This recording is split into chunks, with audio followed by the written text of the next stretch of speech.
And we're live. Hi, everybody. This is Kip Boyle with Jake Bernstein. This is the Cyber Risk Management Podcast. We're about to record episode 215, 215. And I'm always excited to record these things. So here we go. I'm going to count it down. 5, 4, 3. So, Kip, what are we going to talk about today in episode 215 of the Cyber Risk Management Podcast? There's this really interesting playbook that's out now. It's like how to run an AI business, okay? And I recently read it. It's very exciting. A lot of people are copying it. And exactly what happened. Okay, so a few weeks ago, Y Combinator. Do you know who Y Combinator is? I do. Okay, some Yes. people don't. So it's a venture capital backed startup accelerator. And if you're in the startup world, it's very, very prestigious organization run by some very admired people. Okay, now this guide that they put out is a great productivity story, without a doubt. They say they can get new people that join their accelerator up to speed in days rather than months. And the whole company can ask questions about its business that it could never before be able to do affordably. So I thought, wow, this is great. So as I started to read the playbook, something I noticed is that the same moves that they were advocating to create all that speed was actually switching off controls that I don't think some businesses will be able to switch off, or they're not allowed to switch off. And I thought immediately of law firms, banks, hospitals, insurance companies. And so it seemed to me that if you copy this playbook without realizing the controls that you're going to have to shut off and whether you're even allowed to shut them off, that's actually an enormous risk decision. And you might be making that without even realizing it. Yeah, and I think one of the things that we'll talk about is the difference between, well, one, what even is an AI native company, and is it even possible for, to be frank, if you haven't started your company in the last year and a half, you almost can't be quote unquote AI native. So I think what we'll be looking at is,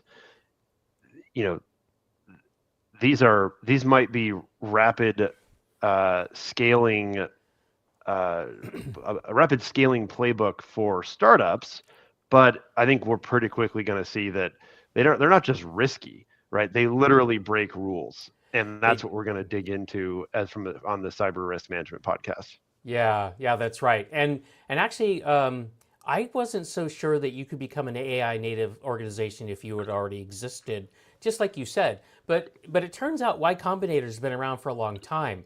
And so that's exactly what they're attempting to do, is to transform into a AI native company without having to start from scratch. So it's really interesting. And I'm looking forward to you bringing the attorney's view, right, of of that risk decision. So, are you ready? I am. Let's do it. Okay. So, let's look at what an AI native playbook actually consists of. Okay, and I would boil it all out to like three big moves, three big changes, and this is pretty interesting. So, the first thing is you have to record everything. Think about that. You have to record everything. So across your organization, every chat, every decision, every document, every phone call, every Zoom call, every team call, all has to get recorded and then put into a shared memory space. And that's typically like a database, okay? So that's the first thing. And already, I'm sure as an attorney, you must have alarm bells going off. I'm already itching all over, and pretty sure that I've broken out in hives already from this. Just from step one, right? Now Step here's one. Yeah. Record everything. I mean Yeah. And then the second thing is that you put it into one place that anybody and anyone's AI agent can look at. So if you want to ask a question about Yeah, your you're not selling me business, on this yet, Kip. I'm no, not sold. no, I wasn't either when I started digging into it. I mean, these three sort of principles or pillars of how you do this are just on the So, surface can I ask? I very. mean, just for in case people are wondering, because I know I'm wondering. I Googled it, and it looks like this AI native playbook thing is is provided in a series of videos. Is that correct, or That's one way. is Yeah, there also a is the, there's a so document. it, there's a now? Do we give people the link, or do we make them go and find it? I think you probably should give people the link. It'd be rude not to. I will. Um, but yeah, I'll give okay, both. I'll give the YouTube videos in case you want to actually, listen to people talk about this. The Y Combinator folks talk about it, and I'll give you the document in case you want to retrieve it and put that in your AI and summarize it. yeah, for sure. Okay. All right. So there's three pillars, right? Pillar one is you record everything. Pillar two is you put it all in one place so that anybody can query everything whenever they want.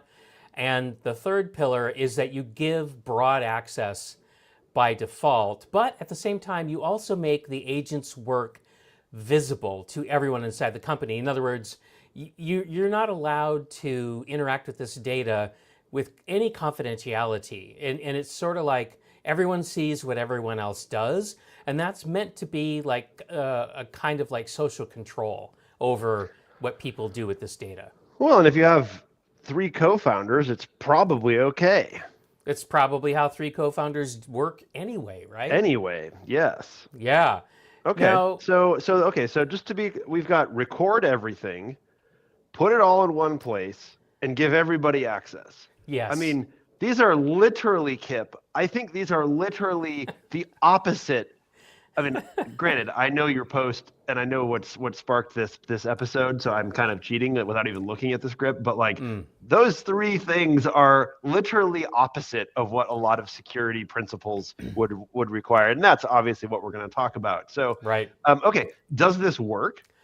It does. I mean, according to the Y Combinator folks, this has presented them with unprecedented insights and capabilities. For example, I said at the top of the episode, it lets new people come up to speed in days rather than months, but they can also ask questions about their business that they've never been able to affordably ask before. So, for example, they could say, hey, for all the companies we've ever invested in this industry, serving this kind of customer, have we made money? And what and how much money have we made? In the past, because their data was siloed and distributed, it would take Herculean efforts to extract the data, clean it, make it capable of being put into a single place, that it's all the same shape. And so so there were a lot of things they wanted to know, but that they could not afford to get the answers. It was just too hard. And I mean, Kip, I think you and I are AI forward enough that we both, like, I do get it. I want to be clear on something before we move forward with the rest of the episode, which is I don't disagree that this doesn't, like, I believe that this would work, right? Yeah. If you do these three things, I think you will accelerate. I think that AI with rich context is ridiculously powerful. And I mean, even since we planned this episode, as you are well aware, I'm sure, Anthropic released the first of the Mythos class models to the public. Fable 5. Fable 5. Or is it Yep. Claude 5 Fable? I can't quite tell. It's Fable 5 is what I see.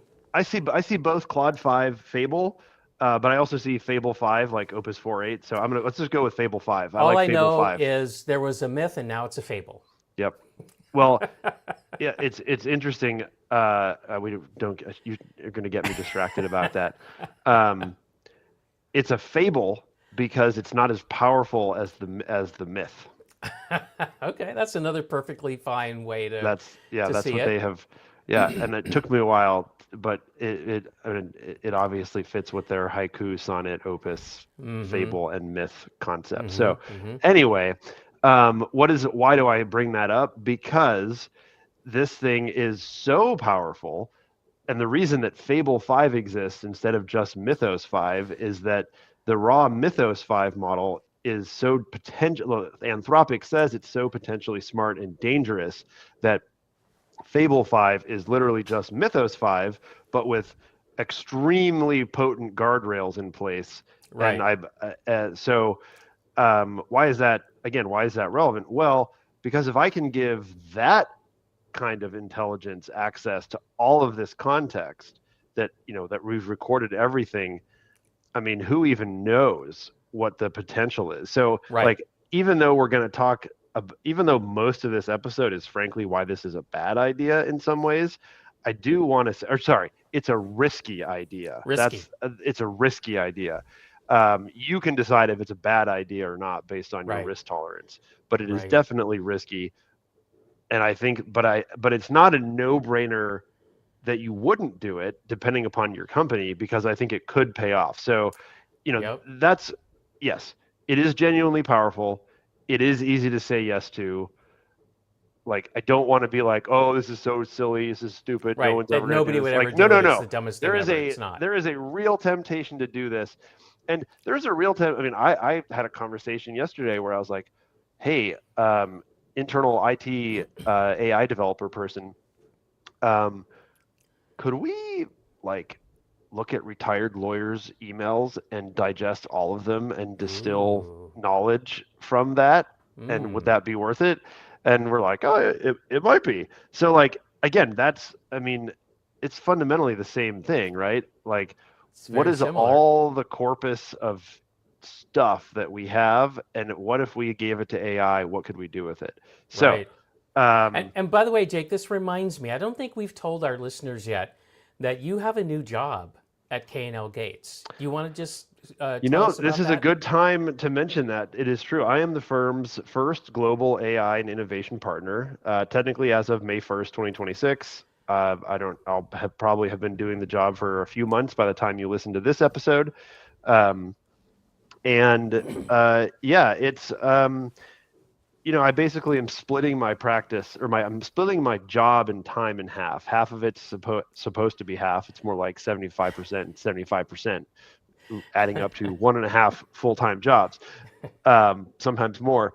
But I'm supposed to be doing half of my time on my actual legal practice, that I have been doing for the last almost 20 years, and then I'm supposed to be spending half my time basically bringing the firm into the AI age. And there's so many things about it that are relevant, and this whole conversation is part of it. And I think it's also valuable to know that, like, I am living these issues on a daily basis, right? We could do this, but should we? Is it safe? Is it secure? What are the risks? So this is this episode is very much it is very much on point. And I think, your first question to me is supposed to be, what was my reaction when you sent the briefing to me? and I think I said to you almost immediately, this is crazy. Like, it's like, record everything, scary. Give everyone access to everything, or put everything in one place, double scary. And then give everyone access to that one place, triple scary. Yeah. If we think about ethical walls, so a law firm literally cannot do this, right? We cannot record everything. Well, actually, no, I should not say that. Everybody could record everything. On a technological level, everybody could record everything. The one reason that it's very difficult to do that is, quite honestly, just state by state consent laws, right? In order to truly legally record everything, you need to get consent to record phone calls. In many states require consent. Yeah. And two-party consent or one-party? Two-party consent. Yeah, we call it two-party or one-party consent. And it is, it might be a little awkward. It's not awkward for a big business with its, customer service line to play a little snippet at the beginning of every phone call that says this call may be monitored and recorded for quality purposes, blah, blah, blah. Everybody's used to that. That's fine. I don't think it's quite the same, though. If you're, Jimmy Startup and you're like, hey, can I record every single, like you're asking every single person I think it would be awkward, but you'd have to do it in order to truly do this. Right. But I would actually push back and say, well, aren't most people doing this anyway with their AI note takers and built-in recording capabilities? If you allow them to stay in the meeting, we're very careful about that. Okay, but I think we are very deliberate. Well, that's good. My observation is most non-law firms are very lackadaisical about it. Well, that is amazing, Kip, because my litigator partners are going to absolutely love putting in discovery requests for everything. That's going to be a glorious day. Well, and that was one of the things that I thought of is if all of these records exist in this Y Combinator shared data space, if they get sued, well, then huzzah for the plaintiff, right?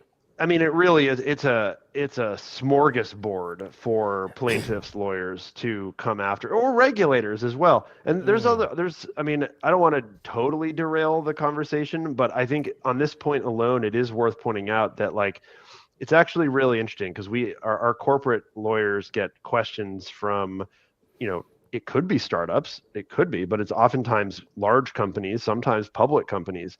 And, if you've ever been part of a board, whether of a nonprofit or even just your HOA, you're probably familiar with the concept of minutes, right?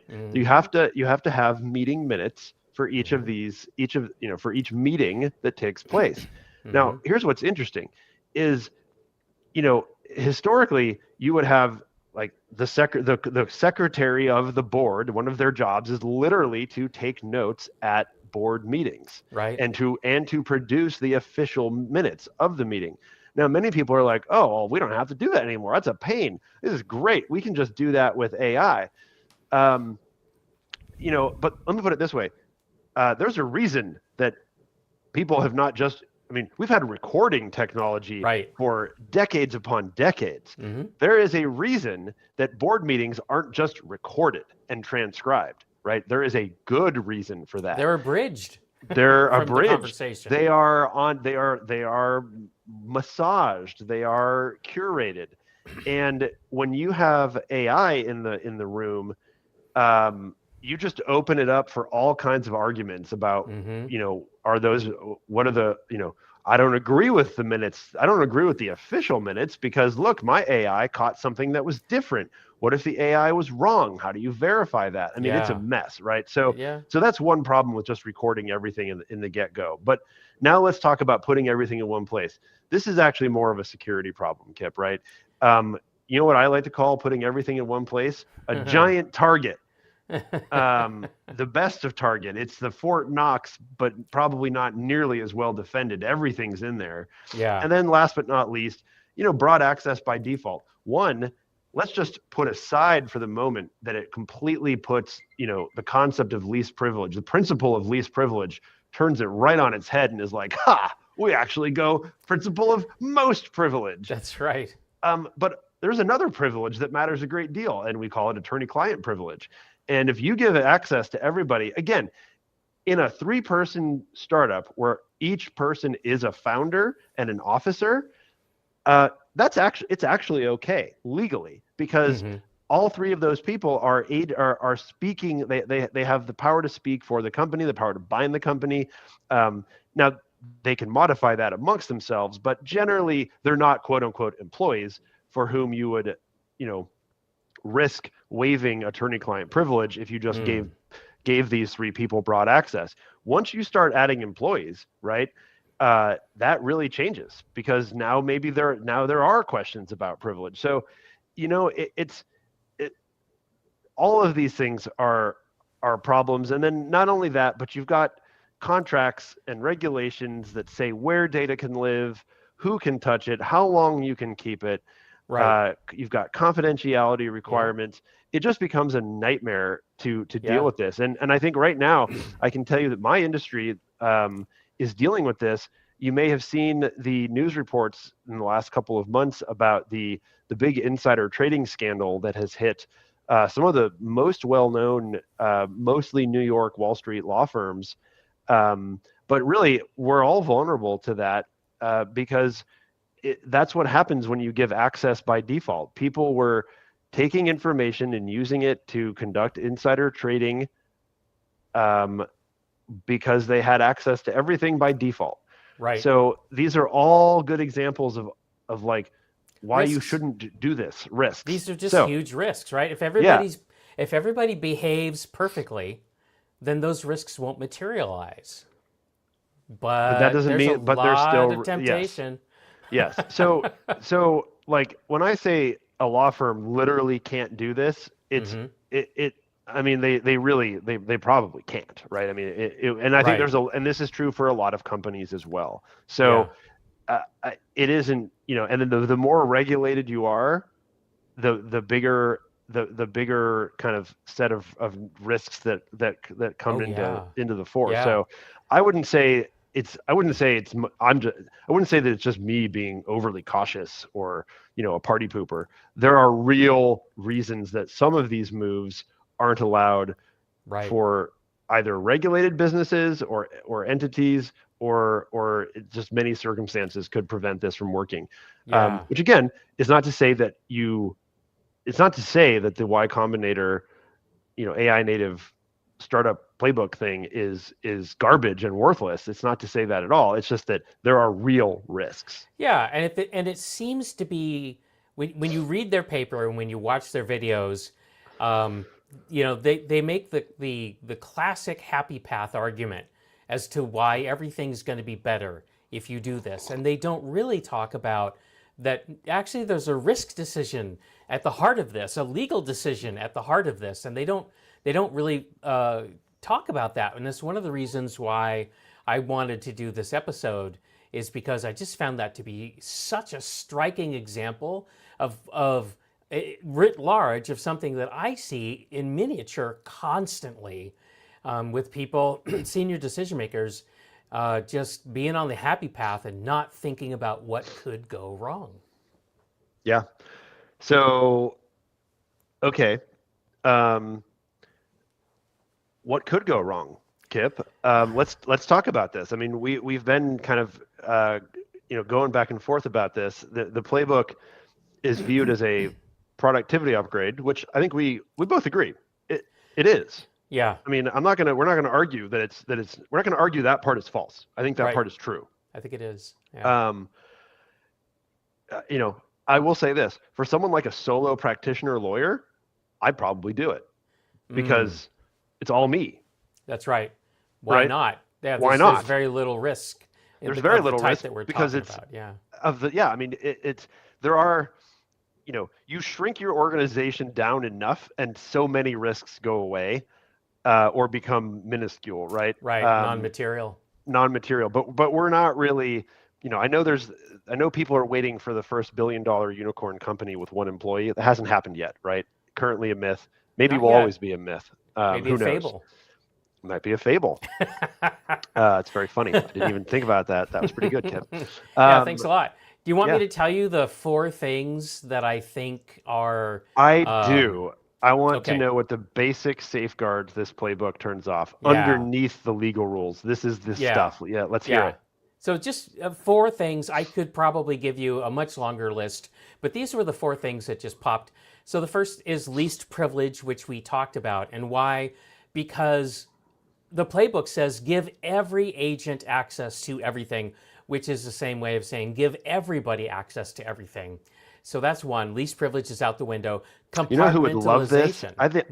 I think like the NSA or the CIA would just love this playbook. I mean, it goes against every fiber of their being. There's like, I mean, there are many organizations built off of secrecy, even internally, and it just makes me laugh. Like, this is the opposite of that. Yeah, it is. Although you could make a case, I think, based on what we found out from the fellow who whistle blew on the spying on private citizens domestically.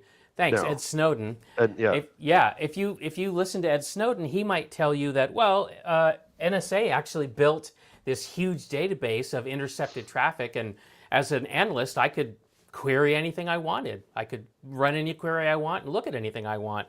It's kind of the functional equivalent of this, I think, but it wasn't across the entire agency.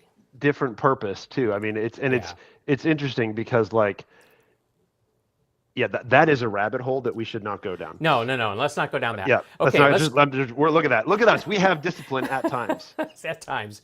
Okay. Go back to the 4 things. So least privilege, compartmentalization, right? So the idea that you should put sensitive information into separate containers, right? So, for example, keep your payroll data in one spot. Don't commingle it with some other things, right?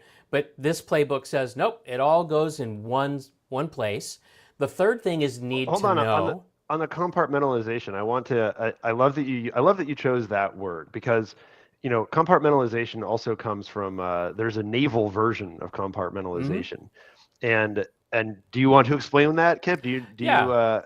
So like a battleship, has watertight compartments. The entire internal of the ship is broken into many watertight compartments. Yeah, why do that, Kip? What's the value of that? Yeah, it's not a theory. This is a practical thing to do. If you take on water, if the hull breaches, you sound an alarm and you lock all of these hatches, and it prevents the water from sinking the ship. Quite frankly, it's just that simple. So Kip, how does that metaphor apply to this issue? It's almost like it's perfect. It is. So we segment our networks, right? So we have a DMZ, we've got a server, virtual LAN, we've got an IoT segment that we put things on, and we compartmentalize data as well. We've got databases that are for different functions and purposes. And so, we practice compartmentalization all the time. Yeah, and I think the other way to talk about it is that the rule, frankly, also really diminishes your ability to set up defense in depth, right? It is the opposite of limiting the blast radius, right? It is from a security standpoint, it is the worst idea ever. Yeah, worst idea ever. It's certainly a candidate for worst idea ever. Okay. But we can't dwell on this. We got to keep going. Nope. Okay. Need to know is the third item, right? So can I see how much money the CEO is actually taking home in their paycheck? This playbook says, yes, everybody can see everything. Now, you might say, well, surely, Kip, they're not saying you should just, that at Y Combinator, everybody can see everybody else's compensation. I don't know, because they never, in all the materials I read, there was no call out for certain data being held back. They said everything goes in. So I'm taking them at their word. Yeah, and keep in mind too, the way I read the Y Combinator playbook is that it is compartmentalized per startup at I assume. Wait, no? No, all their records are commingled. Of all the companies? All the startups? Whatever records Y Combinator keeps on their investments, it's all commingled. Now, that doesn't mean that a startup's records are in this pile. Okay, I see. Right? Interesting. Anything that Y Combinator knows about them is in that pile. So is this, maybe I'm very confused, is this playbook for Y Combinator only, or is it for any AI native startup? That's what I thought. Okay. Yeah, so what the playbook says is over the last year, Y Combinator, have transformed our business in this way because we wanted to be an AI native company. We are now releasing this playbook to everybody else, including our portfolio companies. And this is how, and I believe they said this is how we expect future portfolio companies that we invest in, this is how we expect them to operate. Okay. Okay, so that is, again, need to know, by the way, is violating that is what led to that law firm insider trading scandal I talked about, right? Yeah. Is people had access to stuff they didn't need to know. Yep, and they abused it. And then the fourth is data minimization, and this goes right to privacy, right? You only collect and keep what you need, and you only keep it for as long as you need it. But their playbook says you collect everything that's in your purview and you keep it forever. Right. Well, believe me, Kip, everybody. The default forever has been keep everything as long as possible as the cost of storage has gone Yeah, down and down. The other yeah, thing the metaphor I use here is, look, data, and it doesn't have to be personal data, so it doesn't have to be privacy focused. I mean, this concept applies broader than just to privacy or personal information. But look, think of it this way: if you think of data as oil, yes, yeah. it is valuable, right? It is Yep, valuable, yep. but the more oil you have stored up in one place, the bigger the Mm, damage if it springs a leak. that's right. Yeah. And that And, is, the metaphor holds pretty darn well. I've even gotten to the point now where I don't think of data as oil so much as I think of it as fuel for a nuclear reactor, because at some point it becomes toxic waste and you need to get rid of it. Yes. So nuclear waste is I switch back and forth between nuclear waste and oil, but now I like what you're telling me, which is no, it's actually the fissionable material itself, very Yeah, valuable, but eventually becomes toxic waste. I might right. have to steal that. Yeah, with very Yeah. expensive, disposal fees. See, what Yep. the thing about oil is that there's all these externalities. I burn it, the carbon goes into the atmosphere. I don't have to do anything about that as the person burning the oil. I'm not responsible for the damage it causes, and it's Well, except completely in off some my states. books. Well, that's starting to change, but I mean, the Yeah. basic theory of Yes. these Agreed. externalities is in play, but nuclear waste, not so much. Not so All much. right, so let's get on to the next point, which is, Sorry, I want to how, be very clear though. Every move, all three moves that create the magic, also remove a core, like not just like a, not just like a fancy, only funny security guys know those guardrails. No, these are like the most basic, like yeah, you if we could want say to this go, is corporate governance, right? yeah. I, well, and I mean, I'm thinking like, for a long, not as much anymore, although I think it's a shame. I think people always like to talk about security, using a castle and a moat metaphor, Yeah, right? yeah. Like what this playbook basically says to do is, yeah, fill in your moat and, put a door into your wall every 3 feet And let anybody look and let inside, or anybody in. Yeah, let yeah, and everyone let in. anybody in. If they say it's for the good of the cause. Um, This is a high quality episode, Kip. I can just tell. I okay, hope so people I hope people are enjoying listening to it as much as I am enjoying recording it with you. So the Y Combinator people were asked, like, okay, if you're removing all these guardrails, then how do you know that you're going to be secure? Like, what's your source of safeguard, right? Is there a safeguard here? Because, I mean, gosh, people could abuse all this, right? And they said, well, our safeguard is social pressure, right? We're a small group of people. We all trust each other, and we feel comfortable sharing what everyone is doing so that everybody else can see it. And if you were to do something that would make you a social pariah, the idea here is that people would find out and that you would be ostracized or shunned, or there'd be a social sanction. You'd get fired. I don't know. Kip, But I have a bridge in Brooklyn to sell you. If Just want to bring that up. I think this is an interesting theory. I don't think it works even. I think here's where I think it works. I think it works when that small group of people is one person. yeah, I'm not convinced that this actually works beyond one person. I It definitely definitely think there's does a not work beyond scale. 5. There's a scale issue here. Absolutely. Like, I don't see it working for a company with 1,000 people, Oh, no, 10,000 no. people. I just don't see that working. So there's definitely a scaling issue. But all these failures that we're talking about, all these failure modes, I would put under the heading of basic persistent failures, I which love this. It's my new which is favorite what I phrase. talk about even outside of the YC Combinator playbook. I mean, like, just all the stuff that we continue to fall into. People keep clicking on things they're not supposed to. Those are basic persistent failures.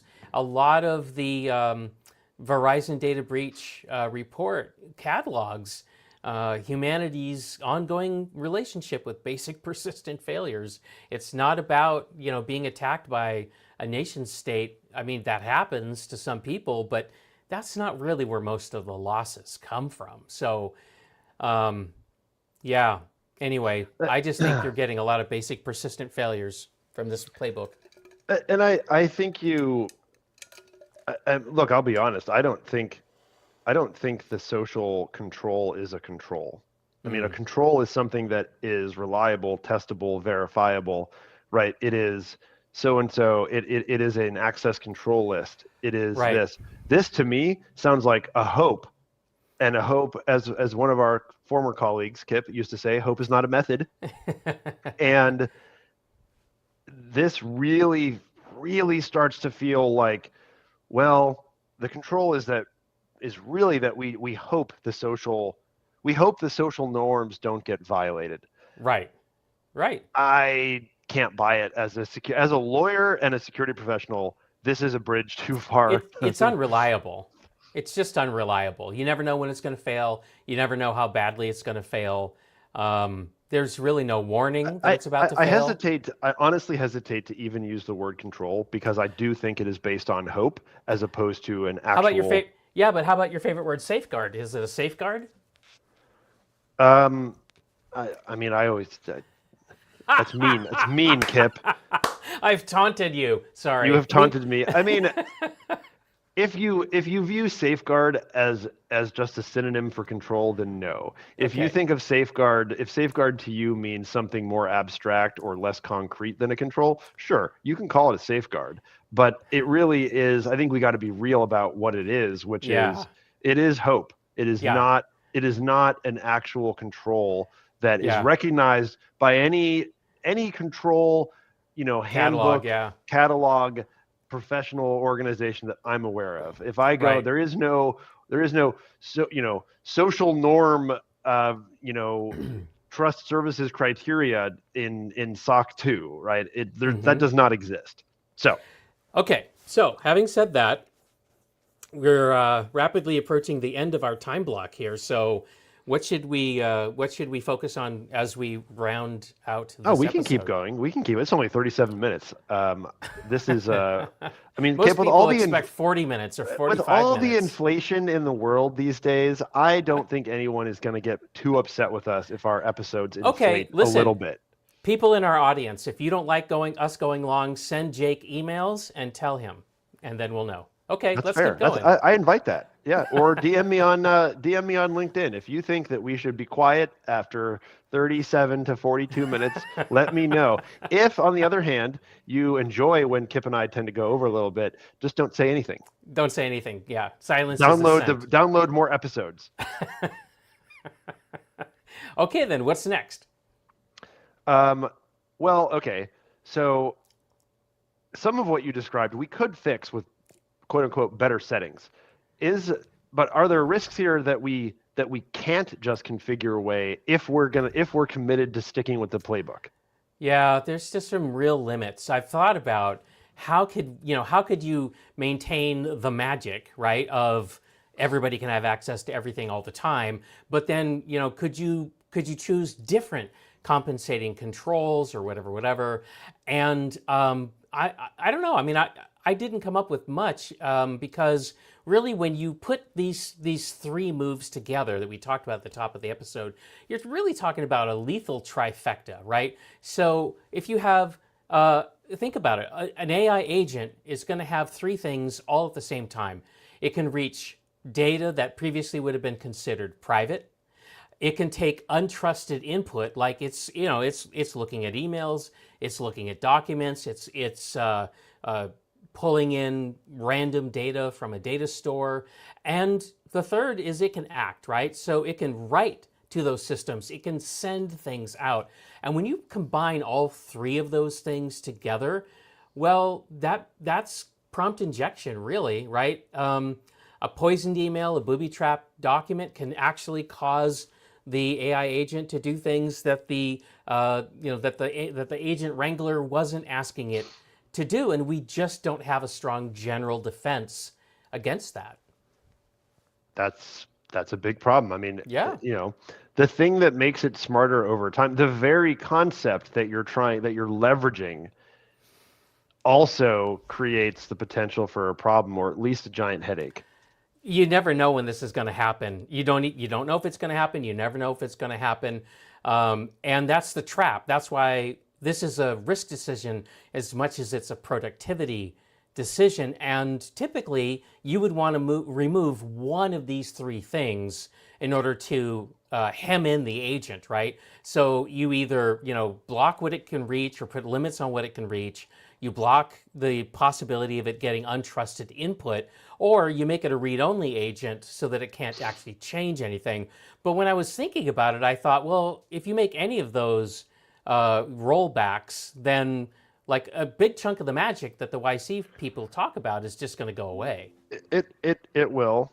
I mean, it is. I mean, just adding a filter. I mean, all of these actual controls do. I mean, a control limits movement, right? By definition, it limits you. Yeah. It's a limit, and It's a the more boundary. limits, it's a boundary. The more limits you put in place, the less flexible, the less movement you can make. I mean, that is. It's really. It's always a trade-off, right? And there's always going to be that trade-off. I mean, Kip, this goes back as far as you and I go back together. Your Yeah. very specific 0 to 10 scale of security, right?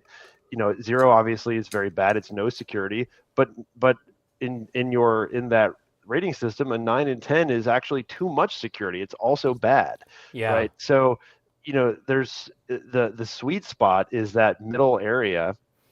The green zone. The green zone. Yes, I remember the green zone. So, okay. So now we should at least start to wrap up. And believe it or not, we actually are successfully about to do so. So we're not telling people to ignore, again, I don't know what your risk appetite is. So I'm not telling you categorically, don't do this. But what if you're a careful startup? How do you get the most upside from this playbook? These Yeah. the three pillars of this playbook. Yeah, that's the question, right? And I would say that you treat it as an AI governance question. And when we work with our customers on that, we have an approach we call AirMap.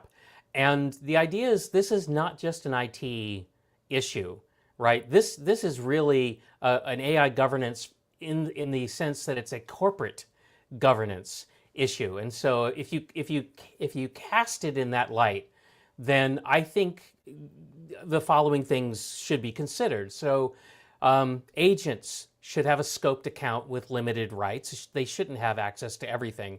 So if you actually compartmentalize some of the data, then maybe you can let the agents actually have more freedom of movement because it can't read everything. So it's a compromise, right? You're not going all one way or you're not going all the other. You could restrict your agents to just read only from a copy of your data so that the live system is never at risk for this. So that's another possibility. Just make a copy of everything. You could put real access rules back in by role to kind of roll back the everyone sees everything.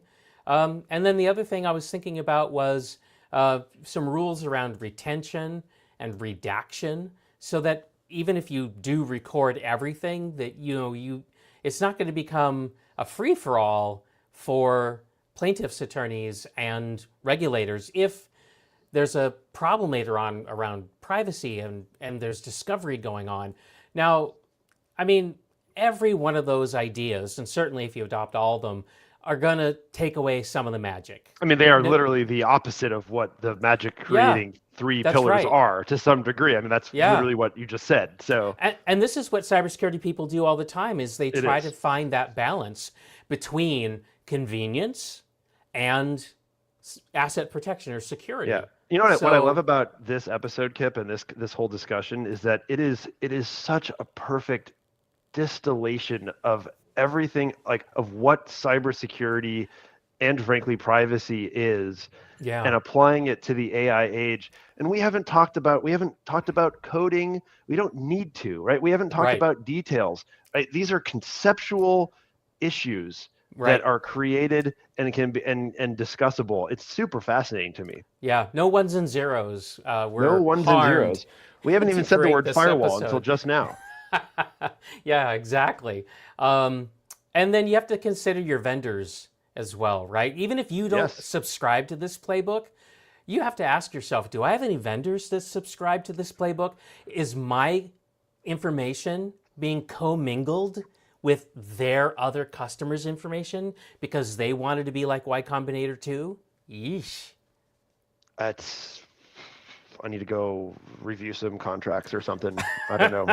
I Yeah. mean, it's a real, that is, I mean, look, that's the whole, well, and not just, I mean, ultimately, Kip, let's be honest, it's your vendors, it's the vendor's vendor, it's the vendor's vendor vendor, it's the Yeah. vendor's vendor vendor vendor. I Yeah. mean, the chain, it's that, this is what we call the supply chain risk, right? I Yeah. mean, it is supply chain risk. If anyone is doing this in the supply chain, Yeah. it Fourth is party, fifth party, fourth party. sixth Yeah, party. it's Yeah, so. Vercel, right? The Vercel breach. If y'all listening to this don't know about the Vercel breach in 2026, you might want to go check it out because customers of Vercel were impacted because one of Vercel's third parties was using an AI game, I think it was, downloaded some kind of expansion pack or module for the game, and that was Trojaned. And it took that third party's